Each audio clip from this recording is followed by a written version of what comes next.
వీక్షకులందరికీ నమస్కారం. సెప్టెంబర్ మాసంలో ఇది ధనురాశి వారి కోసం ప్రత్యేకించి చేస్తున్నటువంటి వీడియో. అసలు సెప్టెంబర్లో ధనురాశి వారు ఏమైనా బాగుపడే అవకాశం ఉందా? ఎందుకంటే నాకు చాలా కామెంట్లు వస్తూ ఉంటాయి. బాణాలు విరిగిపోయాయి, ధనుసు పగిలిపోయింది, లేకపోతేనేమో ధనురాశి వాళ్ళ దగ్గర బాణాలు అయిపోయాయి.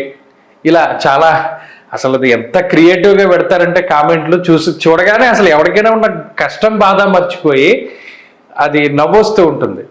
కాబట్టి అసలు ధనురాశి వారికి అసలు ప్రత్యేకించి చేద్దాం. వీళ్ళకి ఎందుకు బాగాలేదు గ్రహస్థితి, ఏ గ్రహాలు అనుకూలంగా ఉన్నాయి, సెప్టెంబర్లో ఏమైనా బాగుందా? ఎందుకంటే సెప్టెంబర్ 17న కన్యలోకి రవి వెళ్తారు, 19న తులలోకి శుక్రుడు వస్తారు, 24వ తారీఖున కన్యలోకి బుధుడు వస్తారు. ఈ 3 మార్పులు ఈ రాశి వారికి అనుకూలమే. అయితే 17వ తారీఖు దాటాకే, సెప్టెంబర్ 17 దాటాకే మళ్ళీ అక్కడ నుండి అదిగోండి నిజంగా 17 రోజులు కూడా మేము ఇంతేనండి, మా బతికింతేనండి అని కామెంట్లు పెడతారు. నిజానికి ఒక విషయం ధనురాశి వారు గమనించాలి ఏంటంటే, మీ రాశియాత్తు తృతీయంలో శని వక్రించి ఉన్నారు. మీరు గమనించండి, శని ఎప్పుడైతే వక్రించారో అంటే జూన్ నెల జూలై నెల దగ్గర నుండి కూడా ధనురాశి వారు కొంత ఇబ్బంది పడుతూ ఉన్నమాట వాస్తవం. ఆ జూలై జూన్ దగ్గర నుండి శని ఎప్పుడైతే వక్రించి ఉన్నారో దాదాపుగా నవంబర్ 15 వరకు వక్రగతి ఉంటుంది. అప్పటి వరకు కూడా మరలా నిజంగా ధనురాశి వాళ్ళు ఏలినాటి శని అందరికన్నా ఎక్కువ టైం అనుభవించారు. అందరికీ 7.5 ఉంటే వీళ్ళకి 8.5 ఏళ్ళు ఉంది. మళ్ళా ఇప్పుడు శని వక్రగతి వల్ల ఏలినాటి శని ఫలితాలు వస్తూ ఉన్నాయి. ఇది వాస్తవం. అందువల్ల ఆ ఇంపాక్ట్ అనేటువంటిది చాలా ఎక్కువగా ఉన్నది.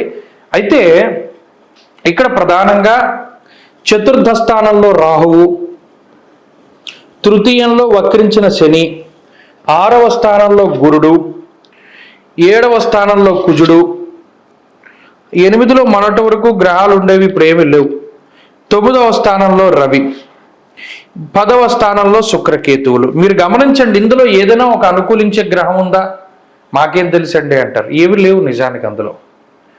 ఇందులో ఈ స్థానాల్లో ఈ గ్రహాలు ఏ విధంగానూ కూడా అనుకూలించవు. గోచారం ప్రకారం చెప్పుకుంటే సప్తమంలో కుజుడు యోగించరు, నవమంలో రవి యోగించరు సరికదా. పుణ్యలాభార్థనాసంచ విచారే నవమే రవౌ. రవి ఏం కలగజేస్తాడు 9లో అంటే విచారాన్ని వ్యక్తం చేస్తాడు, విచారం కలుగుతుంది అన్నాడు. మరి అది కొంత ఇబ్బందికరమైన మాటే. దశమంలో శుక్రుడు యోగించరు, దశమంలో కేతువుతో ఉన్న శుక్రుడు. మరి ఇలా గ్రహాలన్నీ ప్రతికూలంగా ఉన్నప్పుడు ధనురాశి వాళ్ళు ఎలా బాగుపడతారు, ఎలా బాగుంటారయ్యా? నాకు అర్థం కాదు. మరి భగవంతుడు ఎప్పుడూ గ్రహస్థితి ఒకేలా ఉంచనివ్వడు కదా. నిజానికి ఒక విషయం ధనురాశి వారు గమనించాలి ఏంటంటే, మీ రాశియాత్తు తృతీయంలో శని వక్రించి ఉన్నారు. మీరు గమనించండి, శని ఎప్పుడైతే వక్రించారో అంటే జూన్ నెల జూలై నెల దగ్గర నుండి కూడా ధనురాశి వారు కొంత ఇబ్బంది పడుతూ ఉన్నమాట వాస్తవం. ఆ జూలై జూన్ దగ్గర నుండి శని ఎప్పుడైతే వక్రించి ఉన్నారో దాదాపుగా నవంబర్ 15 వరకు వక్రగతి ఉంటుంది. అప్పటి వరకు కూడా మరలా నిజంగా ధనురాశి వాళ్ళు ఏలినాటి శని అందరికన్నా ఎక్కువ టైం అనుభవించారు. అందరికీ 7.5 ఉంటే వీళ్ళకి 8.5 ఏళ్ళు ఉంది. మళ్ళా ఇప్పుడు శని వక్రగతి వల్ల ఏలినాటి శని ఫలితాలు వస్తూ ఉన్నాయి. ఇది వాస్తవం. అందువల్ల ఆ ఇంపాక్ట్ అనేటువంటిది చాలా ఎక్కువగా ఉన్నది. అయితే ఇక్కడ ప్రధానంగా చతుర్థ స్థానంలో రాహువు, తృతీయంలో వక్రించిన శని, 6వ స్థానంలో గురుడు, 7వ స్థానంలో కుజుడు, 8లో మొన్నటి వరకు గ్రహాలు ఉండేవి, ఇప్పుడు ఏమీ లేవు. 9వ స్థానంలో రవి, 10వ స్థానంలో శుక్రకేతువులు. మీరు గమనించండి, ఇందులో ఏదైనా ఒక అనుకూలించే గ్రహం ఉందా? మాకేం తెలుసండి అంటారు. ఏవి లేవు నిజానికి. ఇందులో ఈ స్థానాల్లో ఈ గ్రహాలు ఏ విధంగానూ కూడా అనుకూలించవు. గోచారం ప్రకారం చెప్పుకుంటే సప్తమంలో కుజుడు యోగించరు, నవమంలో రవి యోగించరు సరికదా. పుణ్యలాభార్థనాసంచ విచారే నవమే రవౌ. రవి ఏం కలగజేస్తాడు 9లో అంటే విచారాన్ని వ్యక్తం చేస్తాడు, విచారం కలుగుతుంది అన్నాడు. మరి అది కొంత ఇబ్బందికరమైన మాటే. దశమంలో శుక్రుడు యోగించరు, దశమంలో కేతువుతో ఉన్న శుక్రుడు. మరి ఇలా గ్రహాలన్నీ ప్రతికూలంగా ఉన్నప్పుడు ధనురాశి వాళ్ళు ఎలా బాగుపడతారు, ఎలా బాగుంటారయ్యా? నాకు అర్థం కాదు. మరి భగవంతుడు ఎప్పుడూ గ్రహస్థితి ఒకేలా ఉంచనివ్వడు కదా. ఇప్పుడు ఏమవుతుంది, 17వ తారీఖు దగ్గర నుండి రవి ఏమో ఇక్కడికి వస్తారు, శుక్రుడేమో ఇక్కడికి వస్తారు, బుధుడేమో ఇక్కడికి వచ్చేస్తారు. అప్పుడు దశమంలో రవి దిగ్బలయుక్తుడై ఉంటారు, లాభంలో శుక్రుడు యోగించడం ప్రారంభమవుతుంది. అలాగే సెప్టెంబర్ నెలాఖరు దగ్గర నుండి కొంత వక్రించినటువంటి శనేశ్వరుడి ప్రభావం తగ్గుముఖం పడుతుంది. అంటే ఈ మాసంలో 17వ తారీఖు దాటాక ధనురాశి వారి యొక్క పరిస్థితి బాగుంది. అబ్బాయి మీరు బాగుంది అంటున్నారు కదండి, నాకు అసలు ఏం రావట్లేదండి ఆ ఫలితం.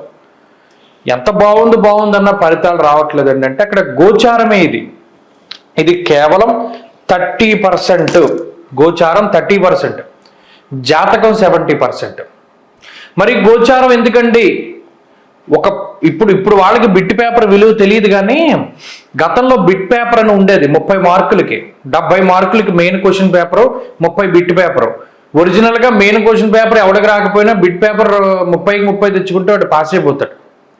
అలా మెయిన్ దశలు పాడైపోయినా గోచారం బాగుంటే కొంత ముందుకు లాక్కెళ్తారు. అందరికీ దశలు బాగుంటాయని కాదు కదా. ఇక్కడ గోచారం దెబ్బతింది అంటే 30 మార్కులకి 5ో 10ో మార్కులు ఇందులో వచ్చాయి మీకు. మిగతావి మెయిన్ దశలు బట్టి ఉంటాయి. అవి బాగా లేకపోతే ఇంకా పడుకున్నట్టే, మనం ఏం చేయలేం.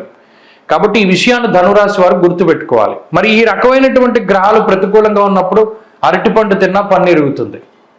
అదేంటంటే నేను తినదు అరటిపండే కదండి అంటే మనం ఏం చెప్పలేం.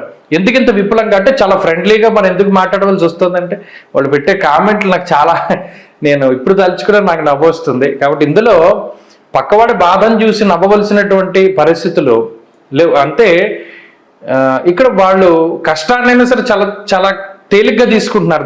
నాకు చాలా ఆనందంగా అనిపించింది ఆ విషయం. అది ఎలా చెప్పాలి కూడా తెలియట్లేదు. సో ధైర్యం చెప్పేటువంటి పరిస్థితి ఉంటుంది ధనురాశి వాళ్ళకి. ఎప్పుడు కూడా నేను ఎక్కడ ఏ పాజిటివ్ న్యూస్ ఉన్నా ధనురాశికి చాలా ఎక్కువగా చెప్తూ ఉంటారు. ఎందుకంటే నేను చూసిన గత 10 ఏళ్లలో చాలా ఎక్కువగా ఇబ్బంది పడ్డటువంటి రాశి ధనురాశి. సో అందుకని ప్రత్యేకంగా చేయదలుచుకున్నాను ఈ మాస ఫలితాల వీడియో మీకోసం. సో 17వ తారీఖు దాటాక మాత్రం మెరుగుపడుతుంది గ్రహస్థితి, రవి బలం వస్తుంది. రవి బలం రావడం ఆత్మవిశ్వాసానికి సంకేతం, ఉద్యోగ వ్యాపారాల్లో ఎదుగుదలకి సంకేతం, అలాగే ఆర్థిక అభివృద్ధికి సంకేతం. అలాగే శుక్రబలం రావడం లగ్జరీకి, సౌభాగ్యానికి, అలాగే కుటుంబ సౌఖ్యానికి, ఆరోగ్యానికి సంకేతం. కాబట్టి 17 వరకు బాగాలేదు, సెప్టెంబర్ 17 దాటాక పరిస్థితులు బాగున్నాయి. ఈలోపు వీరు చేయదగ్గ రెమెడీ ఏంటయ్యా అంటే రాహువును పట్టుకోవాలి. అంటే మరీ ముఖ్యంగా ఆదివారం నాడు సాయంత్రం రాహుకాలం వస్తుంది. ఆ సమయంలో అమ్మవారి ఆలయానికి వెళ్ళి మినపప్పుతో చేసిన పదార్థాన్ని అమ్మవారికి నివేదన చేసి దీపారాధన చేసి దేవీ ఖడ్గమాల కానీ లలితా సహస్రనామం కానీ పారాయణ చేసి ఆ మినపప్పుతో చేసిన పదార్థాన్ని ఎవరికైనా దానం చేయాలి. అలా చేసినట్టయితే ప్రతి ఆదివారం నాడు కూడా రాహువుకి సంబంధించినటువంటి పీడ తగ్గి ధనురాశి వారు ఉన్నతమైనటువంటి స్థితిలో ఉండడానికి అవకాశం ఉంటుంది. స్వస్తి.